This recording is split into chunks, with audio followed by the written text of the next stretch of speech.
Serious. You see, if you don't flex your muscles on little stuff, when the big stuff comes up, you're not strong. So this is called being good on little things like erasing a board, something that other people would ignore. If I throw a piece of garbage in the garbage can, it blows out and blows down the street, I go after it. Not because that little piece of garbage matters so much, but that my muscles are flexing for being good, so that when there's a real test in being good, I already got the muscles for it. Understand? So these are little mini workouts in preparation for the bigger tests in life.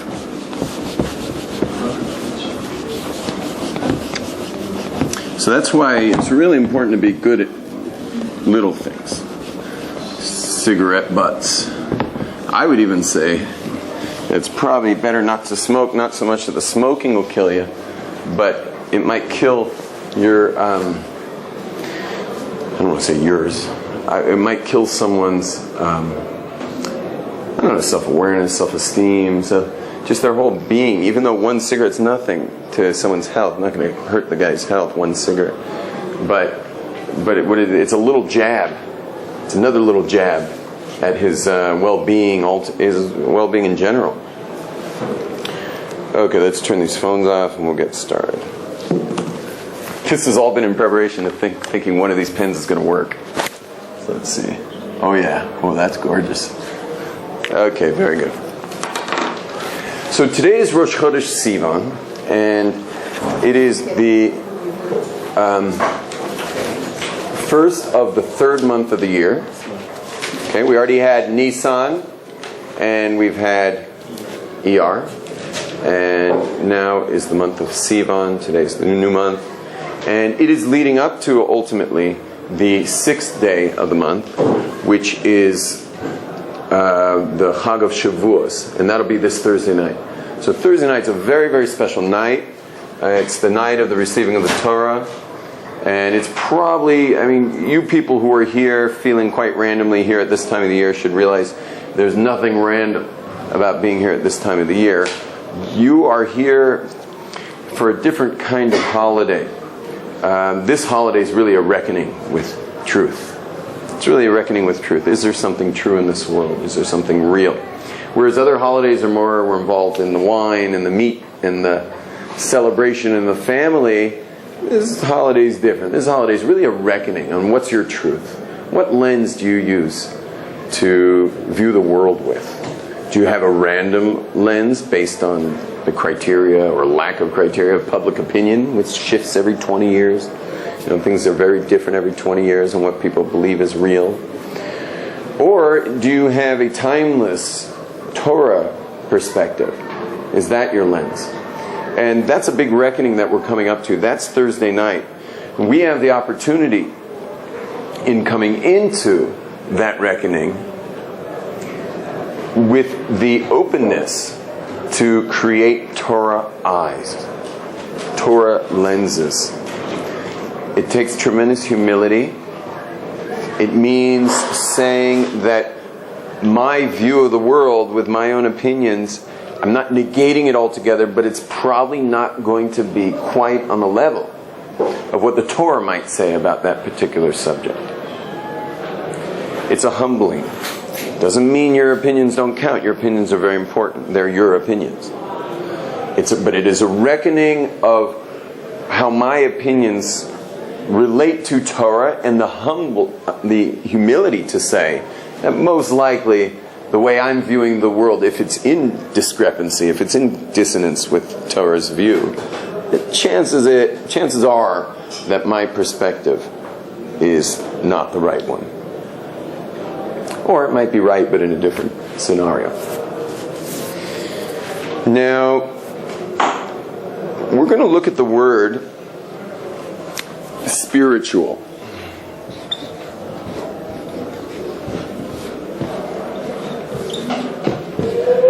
Now, when you look at the word spiritual, you'll see it's made of two words.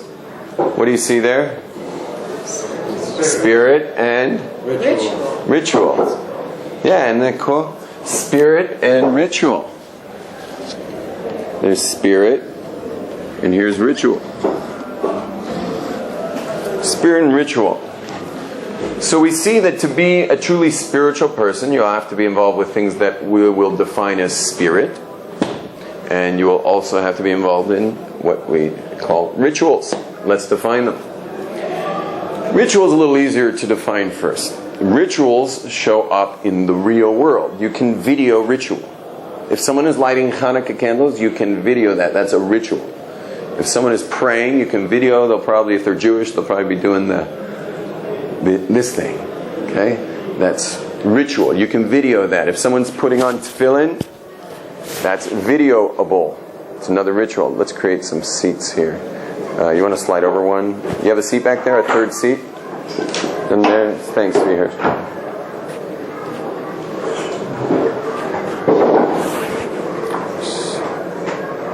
How you doing? Welcome. We're talking about the difference between the word spiritual, which is made up of spirit and ritual. So rituals we're doing first. Again, rituals take place in the real world.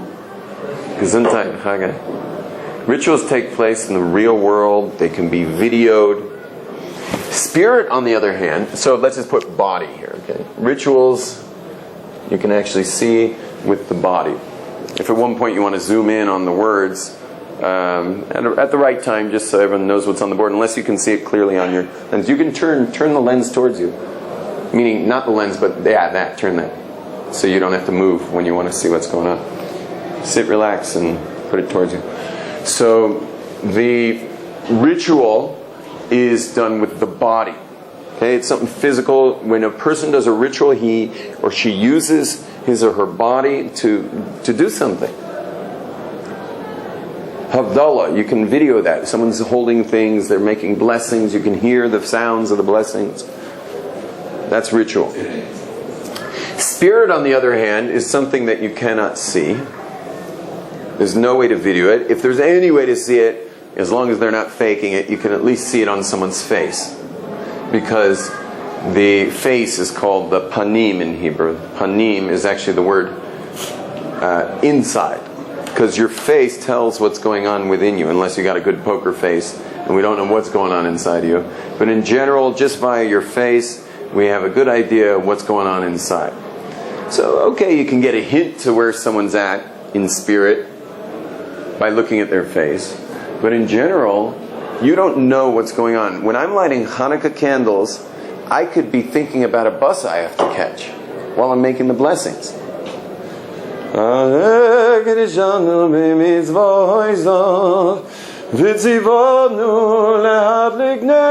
really got to catch that bus.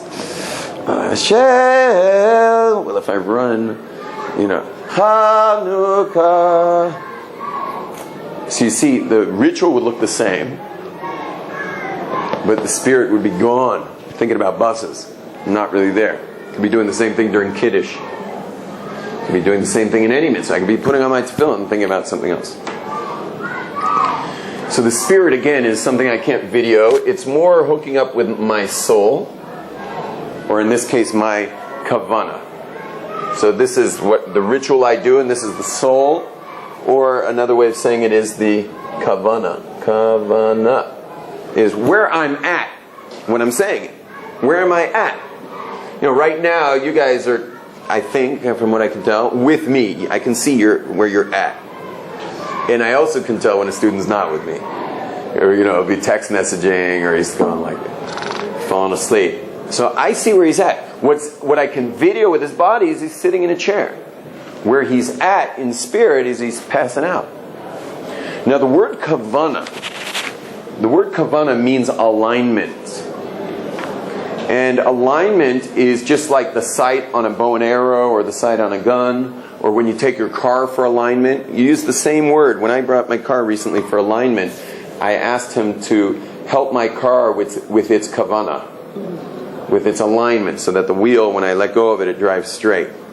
That's called kavanah. Kavanah means alignment. What does it mean, alignment? It's when I align these two aspects, the ritual and the spirit. When they're aligned, then I'm in a spiritual moment. example of not alignment. My mouth is saying prayers. My head is worrying about bills I'm going to have to pay later. Okay? So my head's here, my mouth is here. Am I in alignment? No. So I catch myself and say I'm out of alignment. So what do? I bring my head back to the prayer. What am I saying right now? Oh, I'm back in alignment. You see that? I've hooked up back in alignment. Oh, my thoughts went off again. Still saying prayers. So I'm out of alignment again. Pull it back into alignment. So that's what kavanah is. Kavanah is aligning your thoughts with what you happen to be doing at that moment. Now, there's depths of kavanah. I mean, that's one depth is just pay attention. That's one level of kavanah. Say the words with intention, that I know that I have in mind what I'm saying while I say it. But then there's depths of kavanah. What does that word really mean?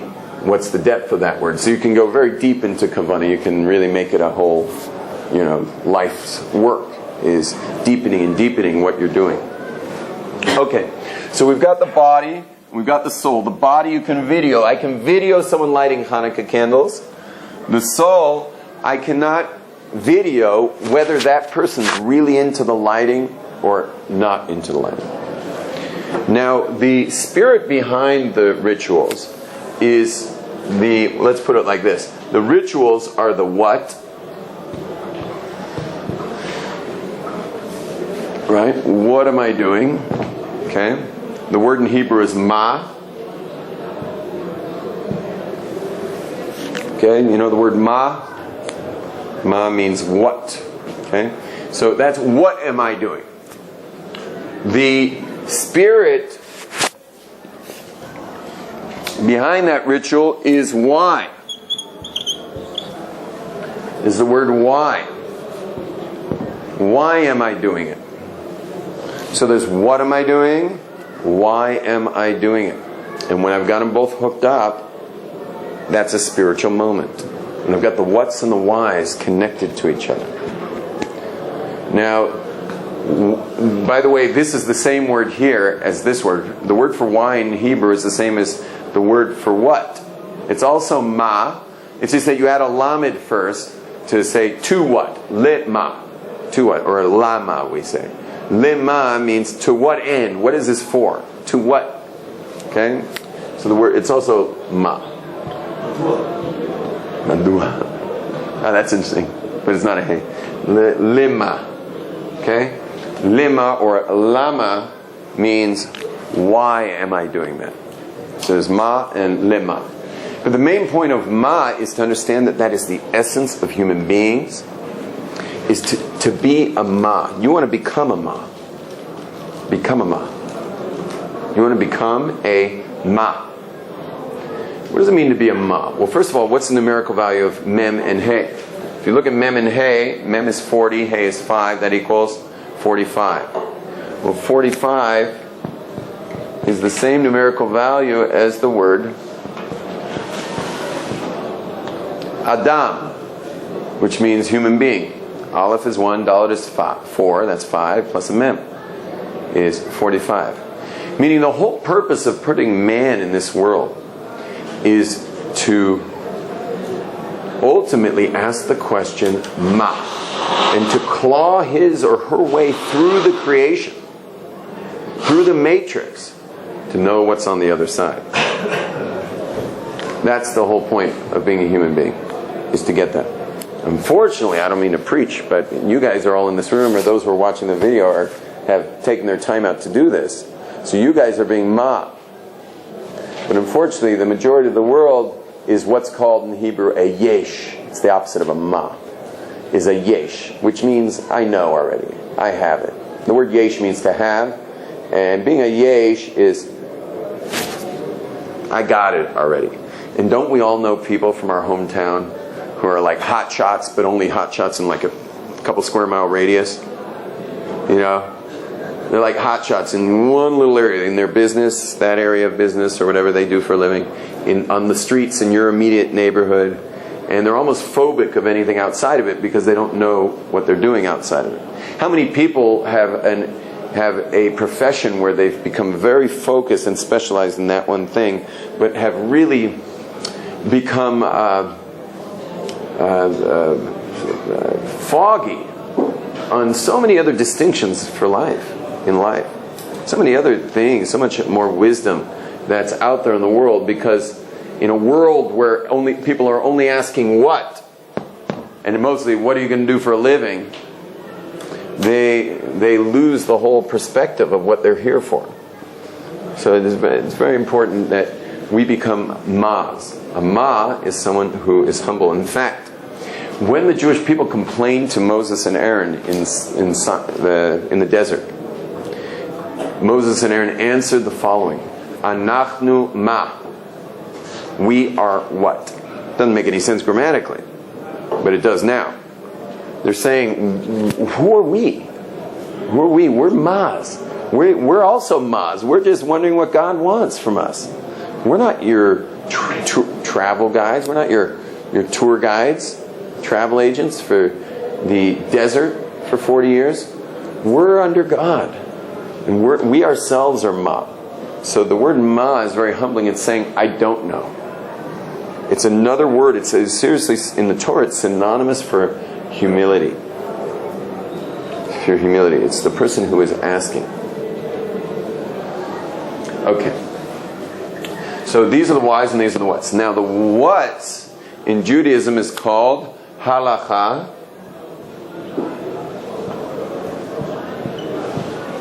Halacha, which is Jewish law. It tells you what to do. You panning with me?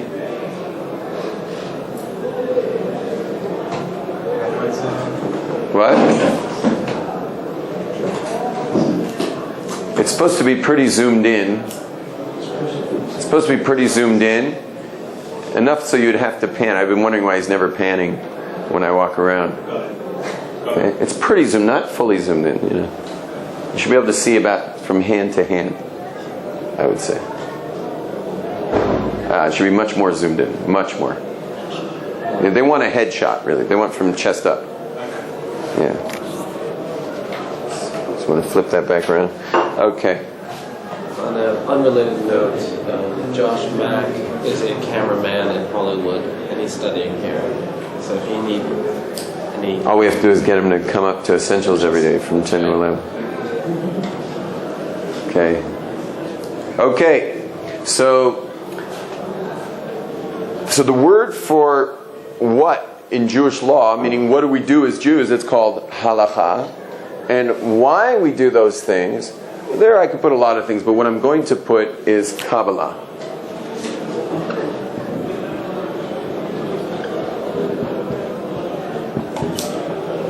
Okay? Kabbalah. You'll notice that I end the word Kabbalah with the word law. It's the spiritual laws that govern reality. Okay? There's the external, and then there's the spiritual.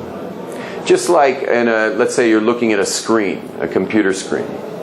And on that computer screen you see the what. And unless you're a computer technician and you understand how screen technology works, you don't know what's inside there. But there is stuff inside there, otherwise you wouldn't have the picture. There's some engineer who made that screen and developed and designed that screen. There's all this stuff inside that screen, very complicated. But you, the user, only see the outside, only see the image on the screen. So too in Judaism, there's the what is the outside. That is me making sure I'm buying kosher food or cooking kosher food, or me wrapping that tefillin. That's the outer screen. Or me saying that blessing. But on every single mitzvah, or every word I say, or every blessing, I must click on that blessing, or click on that mitzvah, or click on that word in the Torah. By the way, the whole word, all the words in the Torah you can video too. The whole, Tanakh. It's something you can video, so to speak. You can video the pages if you want. But it takes you, when you click on each word, on each letter, it takes you over here to the lama. What's the real depth there? And it takes you to the Kabbalah that is behind that particular word, or behind that mitzvah, or behind that halacha, or behind that prayer. For example, just the word Baruch. Do you guys know what the word Baruch means? Probably mean blessed. But what does that really mean? So if you look at the word Baruch and you dissect it properly, meaning the word is when you make a blessing, say the word Baruch. But when you click on the word Baruch, it's amazing. It takes you to two separate things. One is the word ni. The word ni in Hebrew is berech. Same root. Bet, resh, chaf. The word berech means knees. And what are knees all about? Knees are about lowering. They lower your stature. Look, this is me with my knees straight. This is me with my knees bent. See the difference in my height? Okay, the word knees is the word for it's that humbling idea of when people pray on their knees. Jews also, we pray on our knees at least once a year, twice a year. Rosh Hashanah Yom Kippur, we go down on our knees and then we go all the way down. Okay, we have that Christian moment and then that Muslim moment. Okay, right? You see where they got it from. They got it from us ultimately, but we have it saved for special times a year. That's korim umishtachavim. V'anachnu korim. Today we bend our knees. Korim umishtachavim. We bend, but on the actual high holidays, korim, we go down on our knees. Umishtachavim, we go all the way down. That's the whole idea of knees. Have you ever seen a camel go down to pick up a rider when they put it down, or just a camel sitting, but it just kind of shifts onto its knees? That's the word lahavriach. Lahavriach, the camel. You hear the word baruch in there? Lahavriach. Bet resh chaf. Lahavriach. To knee it, to put it on its knees, to sit it down. Lahavriach. And hey, my son is here. Come on in. How you doing, Sadiq? I can't believe you're here. This is unbelievable. What's up? Smile. My son's whole class is coming in. You got to film these kids. Shalom Aleichem. בוא, אפשר להכניס אותם שנייה. רוצים לראות את המרפסת? בסדר, זה יהיה הכניסה השנייה. Pan the kids. Shalom Aleichem. Wow. A guten Chodesh. Sagt alle getreidig auf Trick, ne? Chodesh. Tut Verhältniswegen, hat so eine einzige Niedrigkeit von Omi. Und ich habe auch schon einen Schlag weiter, der letzte Schlag ist, was tut noch der verstehen schon eine Sache mehr, was heißt Niedrigkeit. Der sagt alle Tag das Schurum so, der hat jeden Tag Menschen, es sind noch Menschen, die kommen da Mamisch, wo der wissen gar nicht, was tut noch mit Niedrigkeit, und zu bis nach, das ist die Produktion in Karina Schuh mit Streimlach, mit Kapelutschen, der gewinnt eine Woche, aber der gewinnt, der ist dabei, ist der Kosten gewonnen. Ach, nur noch weiß? Nee, Josef Jakob. Josef Jakob weiß, er gekommen der Mensch, die wollen immer Freitag zu Nacht, er gegangen in die Gasse, gewinnt ein winterdicker Tag. Das Birnen das Birnen mal schnell מספר. אתה מבין מה שאני מספר? כן. Da kommen am winterdicker Tag, da kommen mit Sandalen, Onkelsocken, und so geregnet. Es ist gewesen, kalt, er hat gegangen in die Gasse und ich fragte, vor Yom Tov. Kennt ihr das gut so, Mensch, bis Ende, ich habe am Ende schon so Blade, hat ihn gewinnt die Schuhe.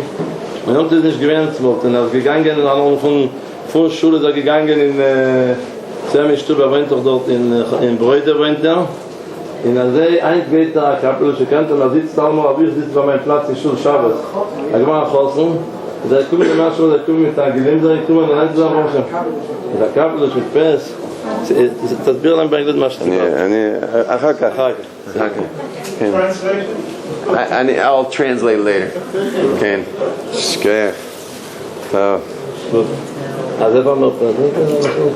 Go in the second entrance. 1, 2, 3, 7 Sulamit. בסדר? They're going to let us? Yeah, of course. You tell me with me. It's fine. We're going to the new building? Yeah. לא אכלתם עדיין. לא אכלתם. כן. רציתי לבקש דווקא, אבל כל הצוות כבר בחדרים, לנקות חדרים, כל הצוות ניקיון. So where should we go? אני אשאל את הטבח בכל זאת, אני אתקשר אליך אם הוא אומר שכן. בסדר? אז בינתיים אנחנו עולים למרפסת. כן, תביא אותו. We're going to the new building? Yeah, no, that's not open. Just go to the מרפסת. Okay. גודן, חוידס. נו, תן להם ברכה ש... Wenn man so nachher Yachzur b'tshuva shleima. והצלחה ברוחניס ובגשמיס. Amen. Amen. It's the Gabbai of our shul, the Gabbai of the Rabbi, and also a teacher in the school. It's my son who learns from him. You have to run ahead of him to press the combination. Your son has your same joyful countenance. What's his name? One second. I'll call you one second. His name's Rabbi. Wow, is that breathtaking? Those kids, how sweet they are and pure.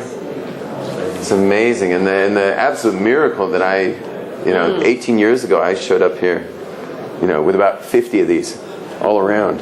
This Mike here naturally does this. I showed up here just totally secular, and I didn't know Aleph Bet. I was 23 years old. I didn't know the Aleph Bet. I didn't know nothing about Judaism in general. I was just hippie from California. I thought being Jewish was like racist or something against Gentiles or something like that. And but you see, look at my son. He's and we were being raised with all these kids and Yiddish speaking young man, trilingual really. It's unbelievable. You see the power. You see the power of your choices now, right, young people? I'm not saying your kid has to be a Hasidic kid, but you should realize the weight of this period in your life. It's a major opportunity, a crossroads, a trajectory shift. When they shoot a missile from Iraq to Iran, I'm choosing them specifically as my example. When they shoot a missile from Iraq to Iran, can a mathematician at any point figure out where it came from? Yeah, sure. And can they figure out where it's going? Sure. But they have now these smart bombs where the bomb takes off on this trajectory, but then it has a whole other rocket system where it can suddenly shoot that direction. Now, do I know where it came from at this point? No. Do I know where it's going? No, I don't know. It's a whole new trajectory. There's no way to really know at that point because I don't have the arc to follow. That's the opportunity right now. Our lives are very predictable. If you look at your past, how predictable your life will be in the future. What's happening here in Jerusalem is you're getting a unique opportunity to change the trajectory of your life to the point where it's unrecognizable where you came from and it's unrecognizable where you're going. And life gets very exciting when that happens because you're obviously going to keep all the good from your past, but your past is no longer dictating your future. And you also get to just add endless wisdom to help dictate what the future will bring for you in your life. So that's the beauty of this experience. And another great thing about it is this may be the greatest moment of free will of your life. Why? Because you're far from your hometown. Those who are watching the video are a little close to home right now, but you're far from your hometown, and which means you're not getting pulled by the past, and you're also far from I don't think too many people walk in this room and looking for a pair of these things. You know what I'm saying? It wasn't the top 10 list becoming an Orthodox Jew. You know what I'm saying? It's there's not that much pull towards being an observant Jew in this place. I mean, unless you're you have some serious issue with conformity. It would have to be a serious issue with conformity. But in general, no one really wants to conform into the Orthodox world. I mean, that's it's insane to do so in society today. So you're actually in this vacuum of free will. We actually get to make a choice. Unlike any other time. You walk out of this class, you're still in that vacuum. You walk out of a class in, where are you from, Yishai? Pittsburgh. You walk out of your class in Pittsburgh, everything around you is a constant reinforcement of not what you just learned in that Torah class. You understand? It's a very special time. It's a time of choice, a time of trajectory, a time of deciding where you're going with your life. Yes, Chagai.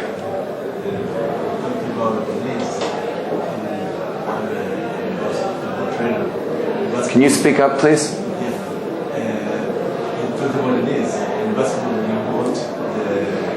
I can't hear you. You speak Hebrew? Tishal B'Ivrit. But loud. השאלה היא, האם הברך, Yeah. לשון של הברכה, היא דומה לעניין די יפה שראיתי בכדורסל, שאתה רוצה שהמקבל יקלע לך ולא יודע, צריך להשתמש בו ברכיים. ברכיים משתמשות אותו. אז למשל הברכה קשורה לברך. אפשר איזושהי הגבלה פה שם. יפה, אני לא יודע איך בדיוק לענות על זה, אבל זה יפה מה שאומרת, אבל מעניין. Okay, so one aspect of, right now what we're doing is we're clicking on the what, which is the word Baruch, first word of a blessing, and now we're going to the why. We're clicking on it, we're going to the website of what's in a blessing. So the first we said was Baruch means knees, to lower the stature. The second is the word Brecha. The word Brecha means reservoir. Anywhere where water gathers is called a Brecha. My source of sustenance. So when you say Baruch, you're doing two things. One is you're humbling yourself, and you're also saying, God, you are the source. You are the source of sustenance in this world. I mean, ideally, really, the prayer books should say in English, you are the source. Baruch atah. You are the source. Now, the word atah is very interesting. If you click on the word atah, the Kabbalists say that it's chutzpah. How can you call God you? If it's a king, you say, Your Highness. Would Your Highness like a drink? If it's a judge, you say, Your Honor. Would Your Honor like a drink of water? You even sometimes say, the officer, would the officer be willing to let me off this ticket here? When you're trying to respect, you go third person with people. With God, hey you, God. It's chutzpah, the way we refer to God as you. But why do we refer to God as you? Because when you start with the word Baruch, now you can call God Atah. Because when you lower the stature of the body with the word Baruch, you've humbled your body. Well, what comes up? What comes up is the soul. Once you've lowered your body, you've what's the word? Hachna'ah is the word. You've subdued your body instinct. Just saying a blessing, think about it. My body instinct says, take it and eat it. My soul instinct says, thank God for it first. Recognize God as the source of sustenance in this apple. And I stop, that's my soul. I say, Baruch, I've now lowered the body. And now that my soul has ascended, well, my soul and God are contemporaries. Contemporaries speak second person to each other. Judges don't say your honor to one another. When Judge Wapner says to, what's another famous judge on the shows today? Judge Judy. When Judge Wapner says to Judge Judy, he doesn't say, does your honor want a cup of water? He says, Judy, would you like a cup of water? The kings call each other you. Presidents call each other you. When you're contemporaries, it's you. Well, your soul is a contemporary of the creator of the universe. So you're allowed to call God Atah when it's followed by the word Baruch. Because Baruch is first the humbling of the ego. So that you can now be on the level with God when you say Atah. Now we've only done 2 of the 6-word formula. Baruch Atah Hashem Elokeinu Melech HaOlam. Can you imagine if you had this in mind though from now on? That's why you'll notice that some people who are serious about their Judaism will really take their time here. The halacha says, the ma'is say, Baruch atah Hashem Elokeinu melech haolam. Baruch atah Hashem Elokeinu melech haolam. Break your legs and eat the apple. It's not much different than just grabbing an apple and eating it. But when you say, Baruch, I'm lowering my ego. God is the sustenance, the source of sustenance of all reality. Ato, really shouldn't be calling you this God, but because my soul and your being are absolutely fused in at oneness. You understand? By the time you've only said Baruch and Atah, most people are through with the entire blessing. Now we haven't gone on. I have a whole class called The Anatomy of a Blessing where we go all the way through each word. It's really fabulous to see because we haven't even gotten to God's name yet. You can imagine, when we get to God's name. Although you should know of all the names, all the words, those 6 words, the holiest is Atah. Because you're talking to His essence. If I said to Dave, would Dave like a cup of water? It's going to something that refers to him, it's not him. Dave is a referral to who he is. But when I say, would you like a cup of water? I'm going straight to His essence. Okay, this is all. I didn't get to actually introduce Rosh Chodesh properly at this point, but I think I might be able to hook it all up. No, that wouldn't be fair to the next rabbi, or is it Dr. Schroeder? I think we'll hold here, and I hope you guys got a good feel for what it means to be spiritual. You'll, from now on, understand that when someone goes off to meditate all day and deny their body celibate, fasting, speech fast, food fast, that they are not spiritual, they are spirit people. And also when you'll see people who are so busy with the Ma, whether they're Western religion people or they're Jews who are keeping all of Jewish law but have no idea why, you will see that, are they spiritual people? No, they are ritual people. You will see that there are certain people who are spirit people, certain people who are ritual people. But us people in this room, and the people watching this on their video screen, must be committed to both. To be a whole person, to be a spiritual person, means having your rituals grounded, or having your spirit grounded in rituals. It's not enough just to have the spirit of it. A guy from the Kabbalah Center came to a friend of mine who's a rabbi in Los Angeles, and he knocked on his door. It's kind of like the J Witnesses. He knocked on his door, and he said, "Would you like to learn a little Kabbalah?" He wasn't expecting a rabbi, so he was a little surprised. The rabbi said, "Sure, come on in. We'll learn some Kabbalah." So they sit down, and they learn various basic Kabbalistic points on the Sabbath, Shabbat. So at the end of their meeting, as he was walking him out, he says, "By the way, would you like to come for Shabbat?" And the Kabbalistic guy in his gown and his big white kippah said, "I don't keep Shabbat." And the rabbi said, "What are you talking about? We just spent a half hour learning about the spirit behind Shabbat, the Kabbalah behind Shabbat." He says, "No, once you know the spirit, you don't have to know. You don't have to do it." You understand? So that's not spiritual, because his spirit's floating in the air. It'll go nowhere. You see, the ritual, the what, is the vessel for light. It is the light bulb, but you need the filament. The filament that creates the light is the Kabbalah. But without the vessel, without the bulb, you don't have anything. It doesn't work that way. So all of the laws in Judaism are just creating a vessel for the depth of what's in that particular word, law, prayer, blessing, whatever it is, mitzvah that you're doing. It's very important that we have these two fused, that we're fusing them together all the time, which means you have to have a diet in your Torah study of both. You must learn the whats, and you must learn the whys.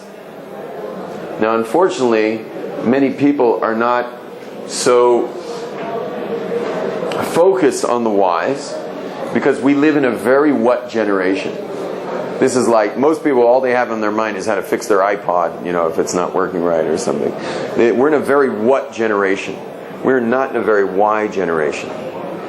Unfortunately, people in this room, people watching this video are searching for truth. They're truth seekers. But most people aren't like that. This room should be overflowing. It's not. Most people are not really on that search. So they're not really looking for the whys. We live in a what generation. What time do I have to be at the gym in order that I can get to work on time? What do I got to do at work in order that I can get done on time? What am I doing tonight? When am I going to sleep? And so I can do it all again tomorrow. It's a what generation. Very few people are asking why. Why would I do all this? What's my life for? What's the world all about? So a spiritual person is putting them both together. And that's the true definition of spirituality. And for us to be spiritual people, we need to be learning both. We need both in our diet of Torah study. This particular course is mostly about whys, by the way.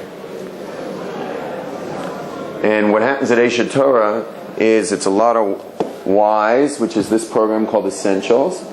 Then it works its way over to the pre-intermediate program, which has much more what, with lots of whys. And then it slowly moves its way to the study hall down, that you can hear the white noise downstairs. Is they all study what, and if they're lucky, they have a little time for why. But it can become a burden after a while when you start getting if your whats start overtaking the whys. So you can get bogged down with a lot of ritual that's not necessarily hooked up. There's no light, there's no filament that's lighting up the whats. So someone always has to keep a balanced diet between the whats and the whys. Good chodesh.